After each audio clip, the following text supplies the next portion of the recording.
ਸਤਿ ਸ੍ਰੀ ਅਕਾਲ। ਤੁਸੀਂ ਦੇਖ ਰਹੇ ਹੋ ਲੋਕਰਾਣੀ ਚੈਨਲ ਪੰਜਾਬੀ। ਸਿੱਧੇ ਸਵਾਲ ਪ੍ਰੋਗਰਾਮ ਦੇ ਵਿੱਚ ਅੱਜ ਮੇਰੇ ਨਾਲ ਸਿਆਸੀ ਮਾਹਰ ਡਾਕਟਰ ਭੀਮਿੰਦਰ ਸਿੰਘ ਮੌਜੂਦ ਨੇ।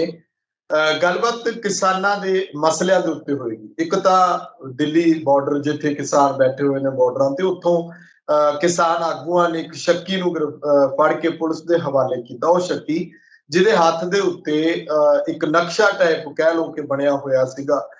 ਕਿਸਾਨਾਂ ਦਾ ਮੰਨਣਾ ਹੈ ਕਿ ਜਿਹੜੀਆਂ ਵਾਰਦਾਤਾਂ ਉੱਥੇ ਹੋ ਰਹੀਆਂ ਨੇ ਜਾਂ ਅੱਗੋਂ ਆਉਣ ਵਾਲੇ ਸਮੇਂ ਦੇ ਵਿੱਚ ਹੋਣ ਦੀ ਸੰਭਾਵਨਾ ਬਣੀ ਹੋਈ ਹੈ ਕਿ ਕਿਸੇ ਤਰੀਕੇ ਨਾਲ ਹਮਲੇ ਕੀਤੇ ਜਾਣੇ ਨੇ, ਇਹ ਉਹਨਾਂ ਦਾ ਇੱਕ ਜ਼ਰੀਆ, ਇੱਕ ਤਰੀਕਾ ਆ ਕਿ ਹੱਥਾਂ ਦੇ ਨਕਸ਼ੇ ਬਣਾ ਕੇ ਇਹਨਾਂ ਨੂੰ ਤੋਰਿਆ ਗਿਆ, ਇਹਨਾਂ ਲੋਕਾਂ ਨੂੰ। ਉਹਦੇ ਉੱਤੇ ਅਸੀਂ ਗੱਲਬਾਤ ਕਰਾਂਗੇ ਕਿ ਕਿਸ ਤਰ੍ਹਾਂ ਜਿਹੜਾ ਹੁਣ ਕਿਸਾਨਾਂ ਦੇ ਉੱਤੇ ਜ਼ੋਰ ਅਜਮਾਇਸ਼ ਜਿਹੜੀ ਆ ਉਹ ਕੀਤੀ ਜਾ ਰਹੀ ਹੈ ਅੰਦਰ ਖਾਤੇ। ਉਹ ਕੌਣ ਲੋਕ ਨੇ ਜਿਹੜੇ ਇਸ ਤਰ੍ਹਾਂ ਦੀਆਂ ਘਟਨਾਵਾਂ ਨੂੰ ਅੰਜਾਮ ਦੇਣ ਦੇ ਲਈ ਇਹੋ ਜਿਹੇ ਅਨਸਰਾਂ ਨੂੰ ਅੱਗੇ ਕਰਦੇ ਨੇ। ਦੂਜੀ ਗੱਲ ਇਹ ਕਿ ਸਰਕਾਰ ਹੁਣ ਅੰਕੜਿਆਂ ਤੇ ਆਧਾਰਿਤ ਖੇਤੀ ਨੀਤੀ ਦੇ ਉੱਤੇ ਕੰਮ ਕਰਨ ਦੇ ਲਈ ਗੱਲ ਕਹਿ ਰਹੀ ਹੈ। ਸਰਕਾਰ ਕੇਂਦਰੀ ਮੰਤਰੀ ਨਰਿੰਦਰ ਤੋਮਰ, ਖੇਤੀਬਾੜੀ ਮੰਤਰੀ ਨੇ ਕੇਂਦਰ ਦੇ ਵਿੱਚ, ਉਹਨਾਂ ਨੇ ਕਿਹਾ ਕਿ ਅਸੀਂ ਅੰਕੜੇ ਇਕੱਠੇ ਕਰ ਰਹੇ ਹਾਂ ਕੌਮੀ ਪੱਧਰ ਦੇ ਉੱਤੇ। ਉਹਨਾਂ ਕਿਸਾਨਾਂ ਦੇ ਉਸ ਪਾਸੇ ਵੱਲ ਨੂੰ ਸਾਡੀ ਪ੍ਰਕਿਰਿਆ, ਕਿਸਾਨਾਂ ਦੀਆਂ ਸਮੱਸਿਆਵਾਂ ਉਸ ਤਰੀਕੇ ਨਾਲ ਅਸੀਂ ਸੁਣਾਂਗੇ, ਉਧਰਲੇ ਪਾਸੇ ਅੰਕੜੇ ਇਕੱਠੇ ਕਰਕੇ। ਉਹਨਾਂ ਅੰਕੜਿਆਂ ਨੂੰ ਇਕੱਠੇ ਕਰਨ ਦੇ ਪਿੱਛੇ ਹੋਰ ਕੀ ਕੁਝ ਵਜ੍ਹਾ ਹੋ ਸਕਦੀ ਹੈ, ਉਸ ਉੱਤੇ ਵੀ ਗੱਲਬਾਤ ਕਰਾਂਗੇ।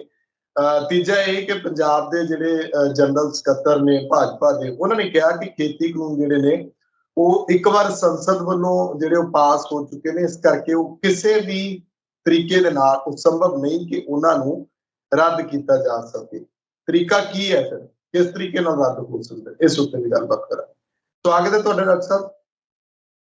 ਬਹੁਤ ਬਹੁਤ ਸ਼ੁਕਰੀਆ, ਮਿਹਰਬਾਨੀ, ਧੰਨਵਾਦ ਸੁਖਵਿੰਦਰ ਜੀ। ਡਾਕਟਰ ਸਾਹਿਬ, ਜਿਵੇਂ ਆਪਾਂ ਪਿਛਲੇ ਕਾਫੀ ਦਿਨਾਂ ਤੋਂ ਕੁਝ ਤਸਵੀਰਾਂ ਦੇਖ ਰਹੇ ਹਾਂ ਕਿ ਕਦੇ ਤਾਂ ਜਿੱਥੇ ਕਿਸਾਨ ਬੈਠੇ ਨੇ ਉਹਨਾਂ ਦੇ ਉੱਤੇ ਹਮਲਾ ਹੋ ਜਾਂਦਾ ਹੈ, ਕਦੇ ਉਹਨਾਂ ਦੇ ਜਿਹੜੇ ਟਰੈਕਟਰ ਟਰਾਲੀਆਂ ਨੇ ਜਾਂ ਤੰਬੂ ਨੇ ਉਹਨਾਂ ਨੂੰ ਅੱਗ ਲਗਾ ਦਿੱਤੀ ਜਾਂਦੀ ਹੈ। ਨਿੱਕੀਆਂ ਮੋਟੀਆਂ ਘਟਨਾਵਾਂ ਵਾਪਰ ਰਹੀਆਂ ਨੇ। ਇਹ ਸਭ ਦੇ ਨਾਲ ਕਿਸਾਨੀ ਅੰਦੋਲਨ ਤੇ ਤਾਂ ਅਸਰ ਪੈ ਰਿਹਾ, ਮਤਲਬ ਕਿ ਉਹ ਕਿਸਾਨ ਹੋਰ ਮਜ਼ਬੂਤ ਹੁੰਦੇ ਜਾ ਰਹੇ ਨੇ, ਪਰ ਉਹਨਾਂ ਦੀ ਨਜ਼ਰ ਜਿਹੜੀ ਹੈ, ਅੱਖ ਉਹਨਾਂ ਅਨਸਰਾਂ ਦੇ ਉੱਤੇ ਹੈ। ਇੱਕ ਵਿਅਕਤੀ ਨੂੰ ਫੜਿਆ ਗਿਆ, ਸ਼ੱਕੀ ਨੂੰ, ਤੇ ਉਹ ਪੁਲਿਸ ਦੇ ਹਵਾਲੇ ਕਰ ਦਿੱਤਾ। ਬਲਦੇਵ ਸਿੰਘ ਸਿਰਸਾ ਜਿਹੜੇ ਕਿਸਾਨ ਆਗੂ ਨੇ, ਉਹਨਾਂ ਨੇ ਕਿਹਾ ਕਿ ਇਹਦੇ ਹੱਥ ਤੇ ਨਕਸ਼ਾ ਛਪਿਆ, ਉਹ ਨਕਸ਼ਾ ਵੀ ਦਿਖਾਇਆ ਗਿਆ। ਇਹਨੂੰ ਕਿੱਦਾਂ ਦੇਖਦੇ ਹੋ ਤੁਸੀਂ ਕਿ ਇਹ ਕਿਸ ਪਾਸੇ ਵੱਲ ਨੂੰ ਜਾ ਰਿਹਾ? ਉਹ ਅਨਸਰ ਜਿਹੜੇ ਨੇ ਪਹਿਲਾਂ ਵੀ ਆਉਂਦੇ ਰਹੇ ਨੇ, ਪਰ ਹੁਣ ਨਵੇਂ ਤਰੀਕੇ ਦੇ ਨਾਲ ਹੱਥਾਂ ਤੇ ਨਕਸ਼ੇ ਬਣਾ ਕੇ ਆਉਣਾ। ਸੁਖਵਿੰਦਰ ਜੀ, ਬੀਜੇਪੀ ਸਰਕਾਰ ਸ਼ੁਰੂ ਤੋਂ ਹੀ, ਮੈਂ ਹੁਣ ਇਹ ਨਹੀਂ ਕਹਿ ਰਿਹਾ ਕਿ ਅੱਜ ਜਾਂ ਕੱਲ ਤੋਂ, ਜਦੋਂ ਤੋਂ ਇਹ ਅੰਦੋਲਨ ਸ਼ੁਰੂ ਹੋਇਆ ਉਦੋਂ ਤੋਂ ਲੈ ਕੇ ਜੇ ਆਪਾਂ ਅੱਜ ਤੱਕ ਯਾਦ ਕਰੀਏ ਤਾਂ ਇਹਨੂੰ ਹਰ ਤਰ੍ਹਾਂ ਨਾਲ ਬਦਨਾਮ ਕਰਨ ਦੀ ਕੋਸ਼ਿਸ਼ ਕੀਤੀ ਗਈ। ਤੁਸੀਂ ਯਾਦ ਕਰੋ, ਪਹਿਲਾਂ ਇਹਨੂੰ ਕਿਹਾ ਕਿ ਇਹ ਖਾਲਿਸਤਾਨੀ ਚਲਾ ਰਹੇ ਨੇ, ਔਰ ਬਾਅਦ ਦੇ ਵਿੱਚ ਕਿਹਾ ਕਿ ਇਹ ਤਾਂ ਨਕਸਲਾਈਟ ਨੇ। ਕਦੇ ਇਹਨੂੰ ਕਿਹਾ ਗਿਆ ਕਿ ਇਹ ਤਾਂ ਜਿਹੜੇ ਨੇ ਬਾਹਰੋਂ ਇਹਨਾਂ ਪਾਕਿਸਤਾਨ ਤੋਂ ਜਿਹੜਾ ਹੈਗਾ ਇਹਨਾਂ ਨੂੰ ਸਹਾਇਤਾ ਮਿਲ ਰਹੀ ਹੈ, ਫਿਰ ਚੀਨ ਤੋਂ ਸਹਾਇਤਾ ਮਿਲ ਰਹੀ ਹੈ। ਕਦੇ ਇਹਨੂੰ ਕਿਹਾ ਗਿਆ ਕਿ ਇਹ ਸਾਰਾ ਕੁਝ ਜਿਹੜਾ ਹੈਗਾ ਨਜਾਇਜ਼ ਬਿਲਕੁਲ ਹੈ, ਇਹ ਗੈਰ ਕਾਨੂੰਨੀ ਹੈ। ਮੇਰਾ ਕਹਿਣ ਦਾ ਮਤਲਬ ਹੈ ਕਿ ਜਿਵੇਂ ਆਪਾਂ ਕਹਿੰਦੇ ਕਿ ਸਾਮ ਦਾਮ ਦੰਡ ਭੇਦ, ਇਹ ਚਾਰ ਤਰੀਕੇ ਹੁੰਦੇ ਆ ਸਰਕਾਰਾਂ ਦੇ ਕਿ ਹਰ ਤਰ੍ਹਾਂ ਨਾਲ ਉਹਨਾਂ ਨੂੰ, ਚਾਹੇ ਦੰਡ ਹੈ, ਚਾਹੇ ਭੇਦ ਹੈ, ਚਾਹੇ ਸਾਮ, ਪੈਸੇ ਦੇ ਕੇ, ਯਾਨੀ ਕਿ ਇਹ ਸਾਰੀਆਂ ਚੀਜ਼ਾਂ ਹੁਣ ਤੱਕ ਜਿਹੜਾ ਸਿਆਸਤ ਚੱਲੀ ਆ ਰਹੀ ਹੈ ਇਸ ਅੰਦੋਲਨ ਦੇ ਲਈ, ਉਹ ਹਰ ਤਰ੍ਹਾਂ ਨਾਲ ਕੋਸ਼ਿਸ਼ ਕੀਤੀ ਹੈ ਬੀਜੇਪੀ ਨੇ ਕਿ ਇਸ ਅੰਦੋਲਨ ਨੂੰ ਬਦਨਾਮ ਕੀਤਾ ਜਾਏ, ਇਸ ਅੰਦੋਲਨ ਨੂੰ ਖਤਮ ਕੀਤਾ ਜਾਏ। ਕਦੇ ਕਰੋਨਾ ਦਾ ਡਰਾਵਾ ਦਿੱਤਾ ਗਿਆ ਕਿਸਾਨਾਂ ਨੂੰ ਕਿ ਕਰੋਨਾ ਬੜਾ ਫੈਲਿਆ ਹੋਇਆ, ਤੁਸੀਂ ਆਪਣੇ ਘਰਾਂ ਨੂੰ ਚਲੇ ਜਾਓ। ਯਾਨੀ ਕਿ ਹਰ ਤਰ੍ਹਾਂ ਨਾਲ ਪੂਰੀ ਕੋਸ਼ਿਸ਼ ਹੈ ਬੀਜੇਪੀ ਦੀ ਕਿ ਇਸ ਅੰਦੋਲਨ ਨੂੰ ਡਰਾ ਕੇ, ਧਮਕਾ ਕੇ, ਲਾਲਚ ਦੇ ਕੇ ਕਿਵੇਂ ਨਾ ਕਿਵੇਂ ਖਤਮ ਕੀਤਾ ਜਾਏ। ਪਰ ਕਿਸਾਨ, ਮੈਨੂੰ ਲੱਗਦਾ ਹੈ ਕਿ ਇਹ ਐਸੀ ਬਹਾਦਰ ਕੌਮ ਹੈ ਜਿਹੜੀ ਕਿ ਬਿਲਕੁਲ ਨਾ ਉਹ ਡਰੀ ਹੈ, ਨਾ ਅੱਜ ਤੱਕ ਉਹ ਕਿਸੇ ਤੇ ਇਹ ਅੰਦੋਲਨ ਘੱਟ ਹੋਏ ਹੈ।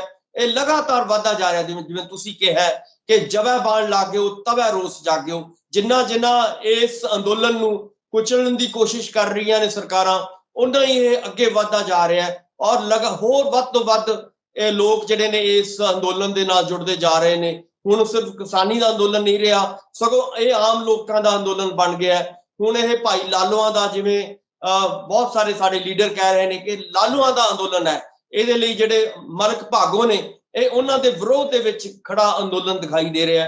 ਸੋ ਇਸ ਕਰਕੇ ਹੁਣ ਕਿੰਨਾ ਮਰਜ਼ੀ ਜ਼ੋਰ ਲਾ ਲੈਣ, ਚਾਹੇ ਬੰਦੇ ਫੜ ਲੈਣ, ਚਾਹੇ ਉਹਨਾਂ ਨੂੰ ਛੱਡ ਦੇਣ, ਚਾਹੇ ਕੁਝ ਵੀ ਕਰ ਲੈਣ, ਇਹ ਅੰਦੋਲਨ ਜਿਹੜਾ ਹੈਗਾ ਪਿੱਛੇ ਮੁੜਨ ਵਾਲਾ ਨਹੀਂ ਹੈ। ਇਸ ਅੰਦੋਲਨ ਨੇ ਬੀਜੇਪੀ ਦੀ ਜਿਵੇਂ ਬੰਗਾਲ ਦੇ ਵਿੱਚ ਬਲੀ ਲਈ ਹੈ, ਉਵੇਂ ਇਹ ਕਈ ਸਟੇਟਾਂ ਦੇ ਵਿੱਚ ਆਪਾਂ ਨੂੰ ਵੀ ਪਤਾ ਹੈ ਕਿ ਆਉਣ ਵਾਲੇ ਦਿਨਾਂ ਦੇ ਵਿੱਚ ਪੰਜਾਬ ਦੇ ਵਿੱਚ, ਉੱਤਰ ਪ੍ਰਦੇਸ਼ ਦੇ ਵਿੱਚ, ਉੱਤਰਾਖੰਡ ਦੇ ਵਿੱਚ, ਹੋਰ ਕਈ ਸਟੇਟਾਂ ਦੇ ਵਿੱਚ ਚੋਣਾਂ ਹੋਣੀਆਂ ਨੇ। ਸੋ ਉੱਥੇ ਪੰਜਾਬ ਦੇ ਕਿਸਾਨਾਂ ਨੇ ਜਾਂ ਭਾਰਤੀ ਕਿਸਾਨਾਂ ਨੇ, ਲੋਕਾਂ ਨੇ ਉੱਥੇ ਜਾਣਾ ਹੈ ਔਰ ਬੀਜੇਪੀ ਨੂੰ ਹਰਾ ਕੇ ਜਿਹੜਾ ਹੈਗਾ ਸਾਹ ਲੈਣਾ ਹੈ। ਸੋ ਉਮੀਦ ਇਹੀ ਕੀਤੀ ਜਾਣੀ ਬਣਦੀ ਹੈ ਕਿ ਹੁਣ ਬੀਜੇਪੀ ਕਿਉਂਕਿ ਆਪਣੇ ਆਖਰੀ ਦਮ ਦੇ ਵਿੱਚ ਆ ਚੁੱਕੀ ਹੈ, ਉਹ ਹੁਣ ਆਖਰੀ ਜਿਹੜੇ ਨੇ ਚੀਜ਼ਾਂ ਨੂੰ ਕੋਸ਼ਿਸ਼ ਕਰ ਰਹੀ ਹੈ ਕਿ ਇਹਨਾਂ ਨੂੰ ਕੰਟਰੋਲ ਕੀਤਾ ਜਾਏ, ਪਰ ਇਹ ਹੁਣ ਕੰਟਰੋਲ ਹੋਣ ਵਾਲਾ ਅੰਦੋਲਨ ਨਹੀਂ ਹੈ। ਹੁਣ ਇਹ ਬਿਲਕੁਲ ਪੀਕ ਤੇ ਅੰਦੋਲਨ ਪਹੁੰਚ ਚੁੱਕਿਆ ਹੈ ਔਰ 22 ਦੇ ਵਿੱਚ 5-6 ਮਹੀਨੇ ਹੋਰ ਰਹਿੰਦੇ ਨੇ। ਤੁਸੀਂ ਦੇਖੋਗੇ ਕਿ 5 ਸੂਬਿਆਂ ਦੇ ਵਿੱਚ ਜਿੱਥੇ ਜਿੱਥੇ ਚੋਣਾਂ ਹੋਣੀਆਂ ਨੇ, ਉਹਨਾਂ ਸੂਬਿਆਂ ਦੇ ਵਿੱਚੋਂ ਬੀਜੇਪੀ ਦਾ ਜਿਹੜਾ ਸੁਪੜਾ ਸਾਫ਼ ਹੋਏਗਾ। ਇਹ ਤੁਸੀਂ ਦੇਖੋਗੇ ਜਿਵੇਂ ਬੰਗਾਲ ਦੇ ਵਿੱਚ ਹੋਇਆ, ਔਰ ਉਸੇ ਤਰ੍ਹਾਂ ਆਉਣ ਵਾਲੇ ਦਿਨਾਂ ਦੇ ਵਿੱਚ ਕੱਲਾ 22 ਦੇ ਵਿੱਚ ਨਹੀਂ ਮੈਂ ਕਹਿ ਰਿਹਾ, ਜੇ ਇਹੀ ਹਾਲਾਤ ਰਹੇ ਤਾਂ 24 ਦੇ ਵਿੱਚ ਤੁਸੀਂ ਦੇਖੋਗੇ, ਜੇਕਰ 24 ਦੀਆਂ ਜਦੋਂ ਚੋਣਾਂ ਹੋਣਗੀਆਂ ਲੋਕ ਸਭਾ ਦੀਆਂ, ਤਾਂ ਲਾਜ਼ਮੀ ਤੌਰ ਤੇ ਜਿਹੜੀ ਮੋਦੀ ਸਰਕਾਰ ਕਹਿੰਦੀ ਹਵਾ ਚੱਲਦੀ ਹੈ, ਉਹਦੀ ਉਸ ਹਵਾ ਦੀ ਕਿਵੇਂ ਫੂਕ ਨਿਕਲੇਗੀ ਉਹ ਤੁਸੀਂ ਦੇਖਣਾ ਕਿ ਇਸ ਅੰਦੋਲਨ ਨੇ ਬਹੁਤ ਕੁਝ ਪੰਜਾਬ ਨੂੰ ਵੀ ਸਿਖਾਇਆ ਹੈ, ਪੂਰੇ ਦੇਸ਼ ਨੂੰ ਸਿਖਾਇਆ ਹੈ। ਔਰ ਇੱਥੋਂ ਤੱਕ ਕਿ ਜਿਹੜੀਆਂ ਹੁਣ ਸਾਡੇ ਗਵਾਂਢ ਦੇ ਵਿੱਚ ਹਰਿਆਣੇ ਦੇ ਵਿੱਚ ਮੈਨੂੰ ਲੱਗਦਾ ਕਿ ਕਿਤੇ ਆਉਣ ਵਾਲੇ ਦਿਨਾਂ ਦੇ ਵਿੱਚ ਹਰਿਆਣੇ ਦੀ ਸਰਕਾਰ ਦੀ ਬੀਜੇਪੀ ਸਰਕਾਰ ਹੈ, ਕਿਉਂਕਿ ਉੱਥੇ ਦੀ ਬਲੀ ਨਾ ਲੈ ਲੇ। ਸੋ ਕਹਿਣ ਦਾ ਭਾਵ ਹੈ ਕਿ ਇਹ ਅੰਦੋਲਨ ਜਿਉਂ-ਜਿਉਂ ਫੈਲ ਰਿਹਾ ਹੈ, ਬੀਜੇਪੀ ਦੀ ਨੀਂਦ ਹਰਾਮ ਹੋ ਚੁੱਕੀ ਹੈ ਔਰ ਇਹ ਛੋਟੇ-ਛੋਟੇ ਛੜਯੰਤਰ ਜਿਹੜੇ ਨੇ, ਜਿਵੇਂ ਤੁਸੀਂ ਕਹੋ ਕਿ ਕਦੇ ਬੰਦਾ ਫੜ ਲਿਆ, ਕਦੇ ਉਹਦੇ ਉੱਤੇ ਨਕਸ਼ਾ ਹੱਥ ਦੇ ਉੱਤੇ ਜਿਹੜਾ ਹੈਗਾ ਵਾਹਤਾ। ਸੋ ਮੇਰਾ ਕਹਿਣ ਦਾ ਮਤਲਬ ਹੈ ਕਿ ਇਦਾਂ ਦੇ ਛੋਟੇ-ਛੋਟੇ ਛੜਯੰਤਰ ਜਿਹੜੀ ਬੀਜੇਪੀ ਰਚ ਰਹੀ ਹੈ, ਇਹਦਾ ਕੋਈ ਉਹਦਾ ਹੱਲ ਨਹੀਂ ਨਿਕਲਣਾ, ਕੋਈ ਉਹਨਾਂ ਨੂੰ ਲਾਭ ਨਹੀਂ ਹੋਣਾ ਇਹਦਾ। ਸੋ ਇਸ ਕਰਕੇ ਸਗੋਂ ਨੁਕਸਾਨ ਹੋਏਗਾ ਬੀਜੇਪੀ ਨੂੰ, ਜਿੰਨੇ ਉਹ ਛੜਯੰਤਰ ਕਰ ਰਹੀ ਹੈ, ਜਿੰਨੇ ਲੋਕਾਂ ਦੇ ਉੱਤੇ ਐਸੇ ਲੋਕਾਂ ਨੂੰ ਜਦੋਂ ਛੱਡ ਦਿੰਦੀ ਹੈ ਬਿਨਾਂ ਕਿਸੇ ਕੁਝ ਕਿਹਾ, ਤਾਂ ਲਾਜ਼ਮੀ ਤੌਰ ਤੇ ਇਹਦਾ ਅਸਰ ਜਿਹੜਾ ਹੈਗਾ ਕਿਸਾਨਾਂ ਦੇ ਉੱਤੇ ਜਾਂਦਾ ਹੈ ਔਰ ਕਿਸਾਨ ਹੋਰ ਤਕੜੇ ਹੋ ਕੇ ਮੋਰਚੇ ਦੇ ਵਿੱਚ ਆਉਂਦੇ ਨੇ, ਹੋਰ ਵੱਡੀ ਗਿਣਤੀ ਦੇ ਵਿੱਚ ਜਿਹੜੇ ਨੇ ਲੋਕ ਲਗਾਤਾਰ ਆ ਰਹੇ ਨੇ। ਸੋ ਮੇਰਾ ਕਹਿਣ ਦਾ ਮਤਲਬ ਹੈ ਕਿ ਆਉਣ ਵਾਲੇ ਦਿਨਾਂ ਦੇ ਵਿੱਚ ਵੀ ਤੁਸੀਂ ਦੇਖੋਗੇ ਕਿ ਇਹ ਮੋਰਚਾ ਦਾ ਜਿਹੜਾ ਗ੍ਰਾਫ ਹੈ ਉਹ ਲਗਾਤਾਰ ਵੱਧਦਾ ਜਾਏਗਾ। ਇਸੇ ਤਰ੍ਹਾਂ ਛੜਯੰਤਰ ਛੋਟੇ ਮੋਟੇ ਹੁੰਦੇ ਰਹਿਣਗੇ ਸਰਕਾਰਾਂ ਦੇ ਰਾਹੀਂ। ਜਿੰਨੇ ਕੁ ਛੜਯੰਤਰ ਕਰਨੇ ਸੀ, ਚਾਹੇ 26 ਜਨਵਰੀ ਦੀ ਆਪਾਂ ਗੱਲ ਕਰੀਏ ਜਾਂ ਹੋਰ ਵੱਖ-ਵੱਖ ਘਟਨਾਵਾਂ ਨੂੰ ਜਦੋਂ ਦੇਖਦੇ ਹਾਂ, ਮੈਨੂੰ ਲੱਗਦਾ ਕਿ ਜਿੰਨੇ ਕੁ ਛੜਯੰਤਰ ਉਹਨਾਂ ਨੇ ਕਰਨੇ ਸੀਗੇ ਬਿਲਕੁਲ ਕਰ ਚੁੱਕਿਆ। ਹੁਣ ਇਸ ਵੇਲੇ ਤਾਂ ਬੈਕਫੁੱਟ ਤੇ ਹੈ ਬੀਜੇਪੀ, ਕਿਉਂਕਿ ਬੀਜੇਪੀ ਨੂੰ ਲੱਗਦਾ ਹੈ ਕਿ ਸਾਡੀ ਕੋਈ ਚੱਲ ਨਹੀਂ ਰਹੀ, ਕੋਈ ਸਾਡੀ ਮੰਨਿਆ ਨਹੀਂ ਜਾ ਰਿਹਾ। ਸਗੋਂ ਇੱਥੋਂ ਤੱਕ ਕਿ ਕਈ ਵਾਰੀ ਤੋਮਰ ਸਾਹਿਬ ਕਹਿ ਚੁੱਕੇ ਨੇ ਕਿ ਤੁਸੀਂ ਗੱਲਬਾਤ ਲਈ ਅੱਗੇ ਆਓ, ਪਰ ਅੱਗੇ ਕਿਉਂ ਆਉਣ? ਕਿਉਂਕਿ ਉਹਨਾਂ ਨੂੰ ਲੱਗਦਾ ਹੈ ਕਿ ਇੱਕ ਪਾਸੇ ਉਹ ਗੱਲਬਾਤ ਲਈ ਬੁਲਾਉਣਾ ਚਾਹੁੰਦੇ ਨੇ ਔਰ ਦੂਜੇ ਪਾਸੇ ਕਹਿੰਦੇ ਨੇ ਕਿ ਸਾਡੀ ਸ਼ਰਤ ਇਹ ਹੈ ਕਿ ਅਸੀਂ ਇਹ ਕਾਲੇ ਕਾਨੂੰਨ ਜਿਹੜੇ ਨੇ ਰੱਦ ਨਹੀਂ ਕਰਾਂਗੇ। ਸੋ ਦੋਨਾਂ ਚੀਜ਼ਾਂ ਨੂੰ ਲੈ ਕੇ ਬੀਜੇਪੀ ਚੱਲ ਰਹੀ ਹੈ ਔਰ ਇੱਕ ਪਾਸੇ ਮਤਲਬ ਦੋ ਪਾਸੜ ਜਿਹੜੀ ਰਾਜਨੀਤੀ ਹੈ ਬੀਜੇਪੀ ਦੀ, ਔਰ ਇਹ ਇਸ ਕਿਸਮ ਦੀ ਰਾਜਨੀਤੀ ਇਸ ਵੇਲੇ ਮੈਨੂੰ ਲੱਗਦਾ ਕਿ ਕਾਮਯਾਬ ਹੋਣ ਵਾਲੀ ਨਹੀਂ ਹੈ। ਬੀਜੇਪੀ ਬੈਕਫੁੱਟ ਤੇ ਜਾਏਗੀ। ਆਉਣ ਵਾਲੇ ਦਿਨਾਂ ਦੇ ਵਿੱਚ ਇਹ ਅੰਦੋਲਨ ਹੋਰ ਪੂਰੇ ਹਿੰਦੁਸਤਾਨ ਪੱਧਰ ਤੇ ਫੈਲੇਗਾ ਔਰ ਬੀਜੇਪੀ ਸਰਕਾਰਾਂ ਜਿੱਥੇ ਜਿੱਥੇ ਬਣੀਆਂ ਹੋਈਆਂ ਨੇ ਉਹ ਸਾਰੀਆਂ ਆਉਣ ਵਾਲੇ ਦਿਨਾਂ ਦੇ ਵਿੱਚ ਡਿੱਗ ਜਾਣੀਆਂ ਨੇ। ਸੁਖਵਿੰਦਰ ਜੀ ਬਿਲਕੁਲ ਬਿਲਕੁਲ ਬਿਲਕੁਲ ਡਾਕਟਰ ਸਾਹਿਬ, ਸੰਭਾਵਨਾਵਾਂ ਤਾਂ ਇਦਾਂ ਦੀਆਂ ਬਣੀਆਂ ਹੋਈਆਂ, ਪਰ ਉਧਰ ਸਰਕਾਰ ਜਿਹੜੀ ਆ ਉਹ ਰਾਜ ਸਭਾ ਦੇ ਵਿੱਚ ਖੇਤੀ ਮੰਤਰੀ ਉਹਨਾਂ ਦਾ ਬਿਆਨ ਸਾਹਮਣੇ ਆਇਆ, ਉੱਥੇ ਉਹਨਾਂ ਨੇ ਕਿਹਾ ਕਿ ਅਸੀਂ ਅੰਕੜਿਆਂ ਤੇ ਆਧਾਰਿਤ ਖੇਤੀ ਨੀਤੀ ਦੀ ਪ੍ਰਕਿਰਿਆ ਜਿਹੜੀ ਉਹ ਸ਼ੁਰੂ ਕਰਨ ਜਾ ਰਹੇ ਹਾਂ। ਅਸੀਂ ਜਿੰਨੇ ਕਿਸਾਨਾਂ ਦੇ ਅੰਕੜੇ ਨੇ ਜ਼ਮੀਨ ਤੇ ਆਧਾਰਿਤ, ਉਹ ਜਿੰਨੇ ਆਨਲਾਈਨ ਨੇ ਬਾਕੀਆਂ ਨੂੰ ਵੀ ਆਨਲਾਈਨ ਹੋ ਜਾਣਾ ਚਾਹੀਦਾ, ਅਸੀਂ ਉਸ ਪਾਸੇ ਵੱਲ ਨੂੰ ਵੱਧ ਰਹੇ ਹਾਂ। ਕਿਸਾਨਾਂ ਦੇ ਵਿੱਚ ਸ਼ੰਕਾ ਇਸ ਗੱਲ ਦਾ ਹੈ ਕਿ ਕਿਤੇ ਸਰਕਾਰ ਇਹਨਾਂ ਅੰਕੜਿਆਂ ਦੇ ਰਾਹੀਂ ਤਾਂ ਨਹੀਂ ਉਹਨਾਂ ਦੀ ਜ਼ਮੀਨਾਂ ਉੱਤੇ ਕਬਜ਼ਾ ਕਰਨਾ ਚਾਹੁੰਦੀ ਜਾਂ ਕਾਰਪੋਰੇਟ ਦਾ ਕਬਜ਼ਾ ਕਰਾਉਣਾ ਚਾਹੁੰਦੀ। ਕਿਤੇ ਦੇਖਦੇ ਹੋਣ ਕਿ ਕਿਹੜੀ ਜ਼ਮੀਨ ਦਾ ਕਿੰਨਾ ਭਾਅ ਹੈ, ਕਿਸ ਤਰੀਕੇ ਦੇ ਨਾਲ ਉਸ ਜ਼ਮੀਨ ਦੇ ਉੱਤੇ ਜਿਹੜੇ ਕਾਰਪੋਰੇਟਰ ਨੇ ਉਹ ਆਪਣਾ ਕਾਰੋਬਾਰ ਚਲਾ ਸਕਦੇ ਨੇ। ਸੁਖਵਿੰਦਰ ਜੀ, ਪਹਿਲੀ ਗੱਲ ਤਾਂ ਸਰਕਾਰ ਨੂੰ ਇਹ ਸਮਝਣਾ ਚਾਹੀਦਾ ਹੈ ਕਿ ਜਿਹੜੇ ਉਹ ਅੰਕੜੇ ਕਹਿੰਦੀ ਹੈ ਕਿਸਾਨਾਂ ਦੇ ਇਕੱਠੇ ਕਰਨੇ ਆ, ਮੈਨੂੰ ਲੱਗਦਾ ਕਿ ਉਹਨੂੰ ਜਿਹੜੇ ਇਸ ਵੇਲੇ ਕਾਰਪੋਰੇਟਸ ਨੇ ਲੁੱਟ ਮਚਾਈ ਹੋਈ ਹੈ ਉਹਨਾਂ ਦੇ ਅੰਕੜੇ ਕਿਉਂ ਨਹੀਂ ਇਕੱਠੇ ਕਰਦੀ। ਉਹਨਾਂ ਦੇ ਕੋਲ ਪਿਛਲੇ ਕੁਝ ਸਾਲਾਂ ਦੇ ਵਿੱਚ ਹੀ ਅਰਬਾਂ ਖਰਬਾਂ ਰੁਪਏ ਉਹਨਾਂ ਨੇ ਕਮਾਏ ਨੇ। ਇੱਥੋਂ ਤੱਕ ਕਿ ਜਦੋਂ ਕਰੋਨਾ ਦਾ ਦੌਰ ਸੀਗਾ, ਕਰੋਨਾ ਦੇ ਦੌਰ ਦੇ ਵਿੱਚ ਲੋਕਾਂ ਦੀਆਂ ਰੁਜ਼ਗਾਰ ਲੋਕਾਂ ਦਾ ਚਲਿਆ ਜਾ ਰਿਹਾ ਸੀਗਾ, ਲੋਕਾਂ ਨੂੰ ਰੋਜ਼ੀ ਰੋਟੀ ਤੋਂ ਹੱਥ ਧੋਣੇ ਪਏ ਸੀਗੇ। ਉਹਨਾਂ ਦਾ ਜਿਹੜਾ ਹੈਗਾ ਦੂਜੇ ਪਾਸੇ ਕੀ ਹੋ ਰਿਹਾ ਸੀਗਾ, ਇਹਨਾਂ ਦਾ ਮੁਨਾਫਾ ਵੱਧ ਰਿਹਾ ਸੀਗਾ ਕਾਰਪੋਰੇਟਸ ਦਾ। ਇਹਨਾਂ ਨੇ ਅਰਬਾਂ ਖਰਬਾਂ ਰੁਪਇਆ ਉਹਨਾਂ ਦਿਨਾਂ ਦੇ ਵਿੱਚ ਕਮਾਇਆ। ਸੋ ਮੇਰਾ ਕਹਿਣ ਦਾ ਮਤਲਬ ਹੈ ਕਿ ਜਿਹੜੇ ਕਾਰਪੋਰੇਟਸ ਅਡਾਨੀ ਤੇ ਅਬਾਨੀ ਜਿਹੜੇ ਨੇ ਉਹਨਾਂ ਦੇ ਅੰਕੜੇ ਕਿਉਂ ਨਹੀਂ ਚੈੱਕ ਕੀਤੇ ਜਾਂਦੇ ਕਿ ਉਹਨਾਂ ਕੋਲੇ ਇੰਨਾ ਪੈਸਾ ਕਿੱਥੋਂ ਆ ਰਿਹਾ ਹੈ, ਕਿਉਂ ਆ ਰਿਹਾ, ਉਹ ਕਿਵੇਂ ਲੁੱਟ, ਸਾਰਿਆਂ ਦੀ ਲੁੱਟ, ਤੁਹਾਡੀ ਮੇਰੀ ਜਿਹੜੀ ਲੁੱਟ ਹੈ ਉਹ ਲੁੱਟ ਕਰਕੇ ਜਿਹੜਾ ਹੈਗਾ ਪੈਸਾ ਕਮਾ ਚੁੱਕੇ ਨੇ। 70 ਸਾਲਾਂ ਦੀ ਆਜ਼ਾਦੀ ਤੋਂ ਬਾਅਦ ਜੇਕਰ ਕੌਣ ਅਮੀਰ ਹੋਇਆ, ਇਹ ਆਮ ਆਦਮੀ ਥੋੜੀ ਅਮੀਰ ਹੋਇਆ, ਇਹ ਅਡਾਨੀ ਅਬਾਨੀ ਅਮੀਰ ਹੋਏ ਨੇ। ਸੋ ਅੰਕੜੇ ਤਾਂ ਇਹਨਾਂ ਦੇ ਚੈੱਕ ਕਰਨੇ ਚਾਹੀਦੇ ਨੇ। ਇਹਨਾਂ ਅੰਕੜਿਆਂ ਨੂੰ ਜਿਹੜਾ ਹੈਗਾ, ਜੇਕਰ ਇਹਨਾਂ ਕੋਲੇ ਪੈਸਾ ਆ ਰਿਹਾ ਹੈ ਤਾਂ ਉਹ ਪੈਸਾ ਜਿਹੜਾ ਹੈਗਾ ਲੋਕਾਂ ਦੇ ਉੱਤੇ ਲੱਗਣਾ ਚਾਹੀਦਾ, ਇਹਨਾਂ ਤੋਂ ਪੈਸਾ ਖੋਹ ਲੈਣਾ ਚਾਹੀਦਾ। ਮੈਨੂੰ ਲੱਗਦਾ ਹੈ ਕਿ ਸਰਕਾਰ ਦੀ ਜ਼ਿੰਮੇਵਾਰੀ ਬਣਦੀ ਹੈ। ਸਰਕਾਰ ਕਾਹਦੇ ਲਈ ਆਪਾਂ ਬਣਾਉਣੇ ਆ? ਸਰਕਾਰ ਬਣਾਉਣੇ ਆ ਕਿ ਜਿਹੜਾ ਪੈਸੇ ਦੀ ਵੰਡ ਹੈ, ਜਿਹੜਾ ਪੈਸਾ ਲੋਕ ਕਮਾਉਂਦੇ ਨੇ, ਉਸ ਵੰਡ ਨੂੰ ਤੁਸੀਂ ਆਮ ਲੋਕਾਂ ਤੱਕ ਲੈ ਕੇ ਜਾਣਾ। ਉਹ ਜਿਹੜਾ ਪੈਸਾ ਹੈ ਇੱਕ ਜਗ੍ਹਾ ਥੋੜੀ ਇਕੱਠਾ ਹੋਣਾ ਚਾਹੀਦਾ ਕਿ ਅਡਾਨੀਆਂ ਅਬਾਨੀਆਂ ਕੋਲੇ ਇਕੱਠਾ ਹੋ ਰਿਹਾ। ਔਰ ਸਰਕਾਰ ਦੀ ਜ਼ਿੰਮੇਵਾਰੀ ਬਣਦੀ ਹੈ ਕਿ ਇਦਾਂ ਦੇ ਕਾਨੂੰਨ ਲੈ ਕੇ ਆਵੇ ਕਿ ਇਦਾਂ ਦੇ ਲੋਕ ਜਿਹੜੇ ਨੇ, ਵੱਡੇ ਜਿਹੜੇ ਕਾਰਪੋਰੇਟ ਘਰਾਣੇ ਨੇ, ਉਹ ਪੈਸਾ ਕਿਉਂ ਕਮਾ ਰਹੇ ਨੇ, ਉਹਨਾਂ ਕੋਲੇ ਪੈਸਾ ਇਕੱਠਾ ਕਿਉਂ ਹੋ ਰਿਹਾ। ਸੋ ਉਹ ਪੈਸਾ ਨੂੰ ਜਿਹੜਾ ਹੈਗਾ ਆਮ ਲੋਕਾਂ ਤੱਕ ਜਿਹੜਾ ਹੈਗਾ ਲੈ ਕੇ ਜਾਣ ਦੀ ਜ਼ਿੰਮੇਵਾਰੀ ਉਹ ਸਰਕਾਰ ਦੀ ਹੁੰਦੀ ਹੈ। ਸਰਕਾਰ ਅਸੀਂ ਇਸੇ ਲਈ ਚੁਣਦੇ ਹਾਂ। ਸਰਕਾਰ ਕੋਈ ਇਸ ਲਈ ਨਹੀਂ ਚੁਣਦੇ ਵੀ ਤੁਸੀਂ ਕਾਲੇ ਕਾਨੂੰਨ ਬਣਾ ਕੇ ਰਾਤੋਂ ਰਾਤ ਲੋਕਾਂ ਦੇ ਉੱਤੇ ਥੋਪ ਦਿਓ।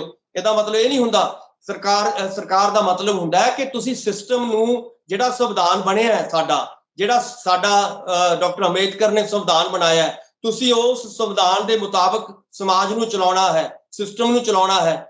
ਇੱਥੇ ਕੀ ਹੋ ਰਿਹਾ? ਉਸ ਸੰਵਿਧਾਨ ਦੀ ਪ੍ਰੀਐਂਬਲ ਕੀ ਹੈ? ਉਸ ਸੰਵਿਧਾਨ ਦੀ ਪ੍ਰੀਐਂਬਲ ਇਹ ਕਹਿੰਦੀ ਹੈ ਕਿ ਵੀ ਆਰ ਦਾ ਸੋਸ਼ਲਿਸਟਿਕ ਕੰਟਰੀ, ਕਿ ਅਸੀਂ ਸਮਾਜਵਾਦੀ ਕੰਟਰੀ ਆ। ਅਸੀਂ ਪੂਰੇ ਭਾਰਤੀ ਜਿਹੜੇ ਹੈਗੇ ਆ, ਅਸੀਂ ਇੱਕ ਧਰਮ ਨਿਰਪੱਖ ਔਰ ਸਮਾਜਵਾਦੀ ਮੁਲਕ ਚ ਰਹਿ ਰਹੇ ਹਾਂ। ਹੁਣ ਸਮਾਜਵਾਦੀ ਸ਼ਬਦ ਦਾ ਕੀ ਮਤਲਬ ਹੈ? ਸਮਾਜਵਾਦੀ ਸ਼ਬਦ ਦਾ ਮਤਲਬ ਹੈ ਕਿ ਇੱਥੋਂ ਦਾ ਜਿਹੜੀ ਲੋਕ ਧਨ ਕਮਾਉਂਦੇ ਨੇ ਜਾਂ ਆਪਣਾ ਟੈਕਸਾਂ ਦੇ ਰਾਹੀਂ ਪੈਸਾ ਸਰਕਾਰਾਂ ਨੂੰ ਦਿੰਦੇ ਨੇ, ਉਸ ਪੈਸੇ ਦੀ ਵਰਤੋਂ ਜਿਹੜੀ ਹੈਗੀ ਹੈ ਉਹ ਕੁਝ ਲੋਕਾਂ ਦੇ, ਖਾਸ ਤੌਰ ਤੇ ਅਡਾਨੀਆਂ ਅਬਾਨੀਆਂ ਦੇ ਜਾਂ ਕਾਰਪੋਰੇਟ ਘਰਾਣਿਆਂ ਦੇ ਹੱਥਾਂ 'ਚ ਨਹੀਂ ਜਾਣੀ ਚਾਹੀਦੀ। ਉਹ ਪੈਸਾ ਜਿਹੜਾ ਹੈਗਾ ਲੋਕਾਂ ਦੀ ਭਲਾਈ ਦੇ ਲਈ ਲੱਗਣਾ ਚਾਹੀਦਾ। ਸਮਾਜਵਾਦ ਦਾ ਮਤਲਬ ਇਹੀ ਹੁੰਦਾ ਕਿ ਲੋਕਾਂ ਦੀ ਭਲਾਈ, ਆਮ ਬੰਦੇ ਦੀ ਭਲਾਈ। ਇੱਥੇ ਐਜੂਕੇਸ਼ਨ ਤੇ ਖਰਚ ਹੋਵੇ, ਇੱਥੇ ਹੈਲਥ ਦੇ ਉੱਤੇ ਖਰਚ ਹੋਵੇ, ਇੱਥੇ ਸੜਕਾਂ ਬਣਨ ਚੰਗੀਆਂ, ਇੱਥੇ ਗਲੀਆਂ ਨਾਲੀਆਂ ਚੰਗੀਆਂ ਹੋਣ, ਇੱਥੇ ਬਾਕੀ ਸਿਸਟਮ ਚੰਗਾ ਹੋਵੇ। ਇਹ ਨਹੀਂ ਹੈ ਕਿ ਤੁਸੀਂ ਸਾਰੇ ਕਾਨੂੰਨ ਬਣਾ ਕੇ ਸਾਰਾ ਧਨ ਦੌਲਤ ਇਕੱਠਾ ਕਰਕੇ ਤੁਸੀਂ ਅਡਾਨੀਆਂ ਬਾਨੀਆਂ ਨੂੰ ਦੇ ਦਿਓ। ਸੋ ਅੰਕੜੇ ਤਾਂ, ਮੇਰਾ ਕਹਿਣ ਦਾ ਮਤਲਬ ਹੈ ਕਿ ਸਾਡਾ ਸੰਵਿਧਾਨ ਇਹ ਕਹਿ ਰਿਹਾ ਕਿ ਇੱਥੇ ਜੇਕਰ ਸਮਾਜਵਾਦੀ ਵਿਵਸਥਾ ਨਹੀਂ ਰਹਿੰਦੀ, ਜੇ ਇੱਥੇ ਇੱਕ ਪਾਸੜ ਕਾਰਵਾਈ ਹੁੰਦੀ ਹੈ, ਇੱਕ ਕੁਝ ਖਾਸ ਲੋਕਾਂ ਦੇ ਹੱਥਾਂ 'ਚ ਪੈਸਾ ਜਾ ਰਿਹਾ ਹੈ, ਤਾਂ ਅੰਕੜੇ ਉਹਨਾਂ ਦੇ ਇਕੱਠੇ ਕਰਕੇ ਉਹ ਅੰਕੜਿਆਂ ਦੇ ਮੁਤਾਬਕ ਆਮ ਲੋਕਾਂ ਦੇ ਵਿੱਚ ਪੈਸਾ ਜਿਹੜਾ ਹੈਗਾ ਉਹ ਖਰਚਿਆ ਜਾਵੇ, ਉਹਨਾਂ ਲਈ ਸਹੂਲਤਾਂ ਦਿੱਤੀਆਂ ਜਾਣ। ਜਿਹੜੇ ਅੱਜ ਤਰਾ ਕਰ ਰਹੇ ਨੇ, ਅੱਜ ਮੈਨੂੰ ਲੱਗਦਾ ਹੈ ਕਿ 75 ਸਾਲਾਂ ਦੀ ਆਜ਼ਾਦੀ ਤੋਂ ਬਾਅਦ ਇਸ ਵੇਲੇ ਮੁਲਕ ਪੂਰੀ ਦੁਨੀਆ ਦੇ ਵਿੱਚ ਮੇਰਾ ਖਿਆਲ ਹੈ ਸਭ ਤੋਂ ਥੱਲੜੇ ਮੁਲਕਾਂ 'ਚੋਂ ਚਲਾ ਗਿਆ ਇਹ ਪਿਛਲੇ 7 ਸਾਲਾਂ ਦੇ ਦੌਰਾਨ।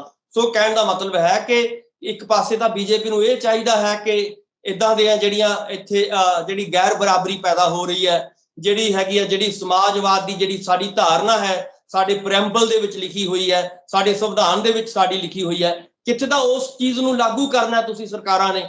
ਤੁਸੀਂ ਕੀ ਕਹਿ ਰਹੇ ਹੋ ਕਿ ਜਿਹੜੇ ਥੋੜੇ ਬਹੁਤ ਲੋਕ ਰੋਟੀ ਖਾਂਦੇ ਨੇ, ਕਿਸਾਨ ਰੋਟੀ ਖਾਂਦੇ ਨੇ, ਕਿ ਉਹਨਾਂ ਤੋਂ ਵੀ ਖੋਲੋ, ਉਹਨਾਂ ਦੇ ਵੀ ਅੰਕੜੇ ਇਕੱਠੇ ਕਰੋ ਕਿ ਕਿਹੜਾ ਬੰਦਾ ਕਿੰਨੀ ਕੁ ਜ਼ਿਆਦਾ ਰੋਟੀ ਖਾ ਰਿਹਾ, ਉਹਦੇ ਕੋਲੇ ਇੰਨੇ ਪੈਸੇ ਕਿਵੇਂ ਆ ਗਏ, ਉਹਦੇ ਕੋਲੇ ਜ਼ਮੀਨ ਕਿਵੇਂ ਰਹਿ ਗਈ, ਉਹਦੇ ਕੋਲੇ ਸਾਧਨ ਕਿਵੇਂ ਰਹਿ ਗਏ, ਉਹ ਵੀ ਕਿਵੇਂ ਖੋਣੇ ਨੇ, ਔਰ ਖੋ ਕੇ ਕਿਹਨੂੰ ਦੇਣੇ ਨੇ?